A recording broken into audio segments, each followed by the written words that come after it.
இன்று ஒரு காட்சியை நான் கண்கூடாக பார்த்தேங்க. ஏன் இந்த மாதிரி பொதுமக்கள் செய்யறாங்க அப்படின்னு எனக்கு தெரியலைங்க. இது மனவேதனையாக தான் இருக்குது எனக்கு. என்னன்னு கேட்டிங்கன்னா, யாருக்கோ பிறந்த நாளா இல்லது என்ன என்று தெரியல எனக்கு. அன்னதானம் வழங்கி கொண்டிருக்கிறார்கள். அங்கே அந்த அன்னதானத்தை வாங்குவதற்கு மக்கள் கூட இல்லை. அதாவது 2, 3 பெரிய டபராக்கள் வைத்து அன்னதானம் வழங்குகிறார்கள். நிறைய பேர் வாங்கிட்டு போயிட்டாங்க. கடைசியில் ஒரு டபரா மீதம் இருக்குது அப்படின்னு நினைக்கிறேன். அந்த டபரா கிட்ட தான் ஆட்கள் எல்லாம் நின்று கொண்டிருந்தார்கள். அதை வாங்குவதற்கு ஏதோ குறுகிய நபர்கள் தான், விரல் விட்டு எண்ணும் அளவிற்கு தான் அங்கே நின்றுட்டு இருந்தாங்க. கீழே ஒரு 5, 6 பைரவர்கள் அந்த சாப்பாட்டை ஏக்கத்தோடு பார்த்து கொண்டிருந்தது. ஆனால் அதை யாரும் விரட்டவில்லை.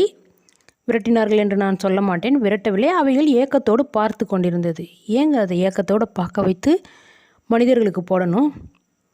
மனிதர்கள் யாரும் வாங்கிறதுக்கு இல்லை. 2 டபரா காலி ஆகிவிட்டது. 3வது ஒரு டபராவை தான் இப்பொழுது வாங்கி கொண்டிருக்கிறார்கள். அந்த பைரவர்களுக்கு சிறிதளவு உணவை பக்கத்தில் உள்ள அந்த சிவற்றின் மேல் வைத்தால் அவைகள் உண்டு மகிழும் அல்லவா?